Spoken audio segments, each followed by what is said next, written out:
Haleluya, puji nama Tuhan. Salam jumpa lagi dalam Renungan 79 Keluarga Jemaat GPD El Shaddai Magelang.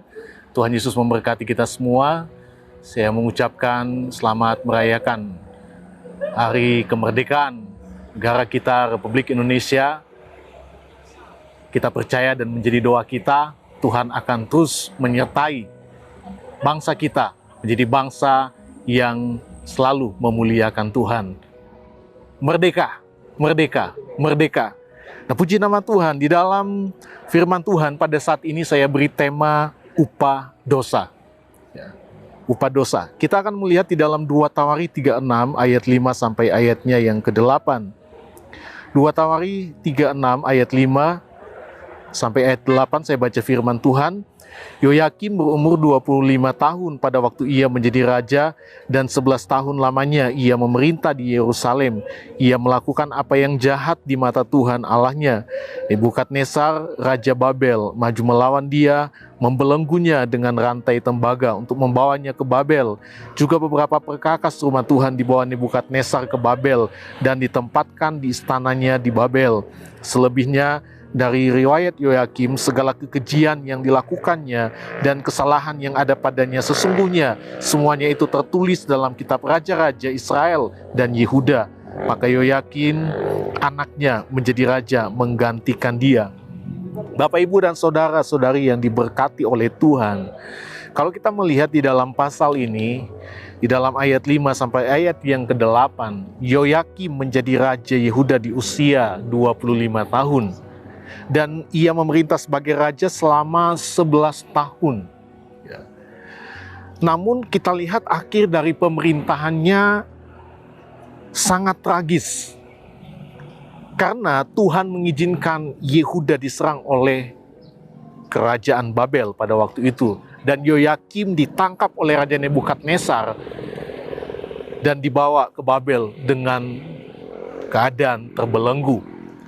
Nah, apa yang dialami oleh Raja Yoyakim dan Yehuda adalah upah dari dosa yang mereka lakukan di hadapan Tuhan. Dan itu sudah dijelaskan di dalam ayat yang kelima bagian B. Ia atau Yoyakim melakukan apa yang jahat di mata Tuhan Allahnya. Kalau kita lihat Yoyakim ini melakukan dosa di hadapan Tuhan, ia mempengaruhi Yehuda sehingga umat Tuhan terlibat dalam setiap kejahatan dengan melakukan perbuatan-perbuatan keji, sesuatu yang tidak berkenan di hadapan Tuhan. Dan kita lihat ia juga menganiaya para nabi Tuhan yang datang menegurnya. Kita bisa lihat itu di dalam Yeremia 26 ayat 20 sampai ayat 23.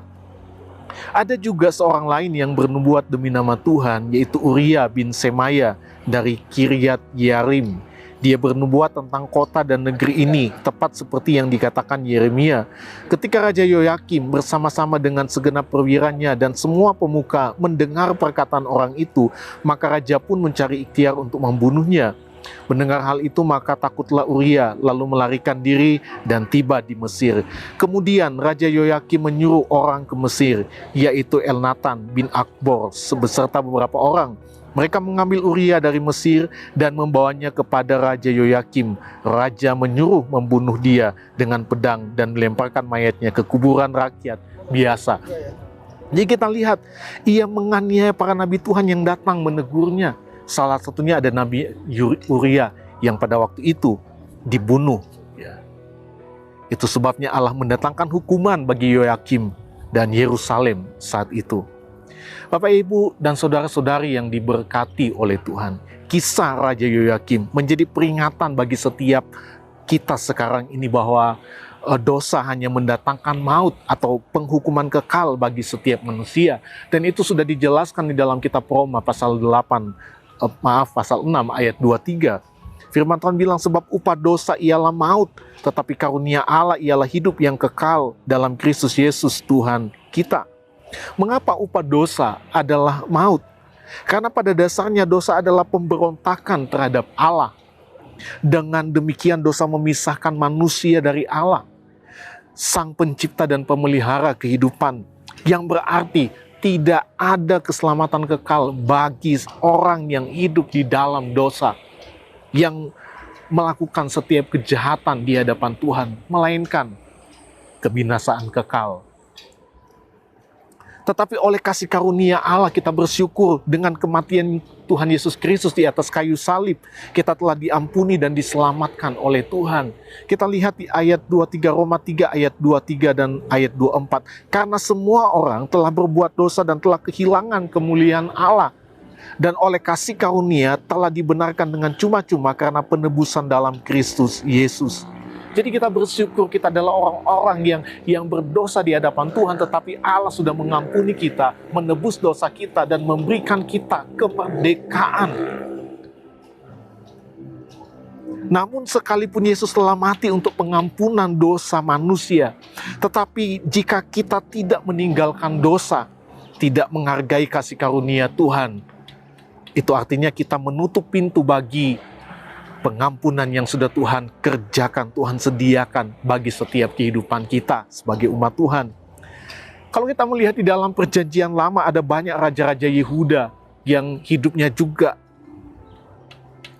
dihukum oleh Tuhan. Kenapa? Karena mereka melakukan begitu banyak kejahatan-kejahatan. Namun ada juga raja-raja yang diselamatkan oleh Tuhan. Kenapa? Karena mereka hidup di dalam kebenaran Allah. Dan firman Tuhan katakan mereka melakukan apa yang benar di hadapan Tuhan. Hal ini menunjukkan bahwa dalam hidup ini kita diperhadapkan dengan dua pilihan.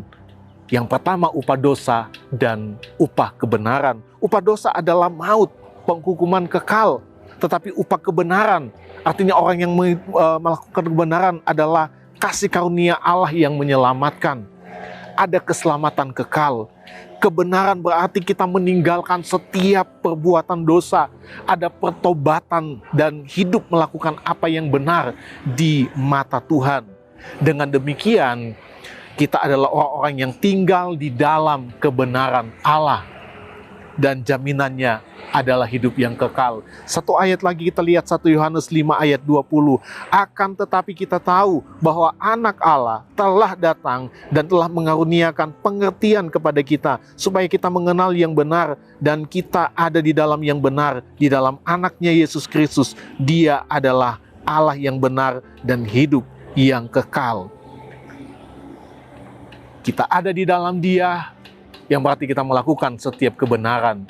Firman Tuhan katakan di dalam Dia ada hidup yang kekal. Itu adalah jaminan bagi setiap kehidupan kita.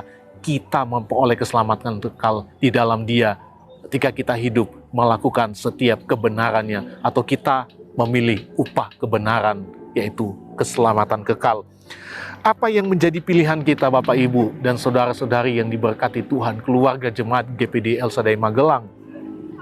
Apa pilihan kita, upah dosa atau upah kebenaran? Keputusan ada pada setiap pribadi kita masing-masing. Tapi ingat, upah dosa adalah maut, tapi kebenaran hidup kekal dengan Tuhan. Tuhan Yesus memberkati kita semua. Terima kasih telah mengikuti Renungan 79. Kiranya dapat menjadi berkat bagi kita semua, Bapak, Ibu, dan saudara-saudari yang diberkati oleh Tuhan. Dan bagi kita yang ingin didoakan untuk pokok doa tertentu atau menceritakan kesaksian dan baik mujizat kesembuhan, pemulihan, masalah keluarga dan lain-lain, dapat disalurkan melalui chat WhatsApp di nomor 0813-274-20088. Mari sama-sama kita akan berdoa.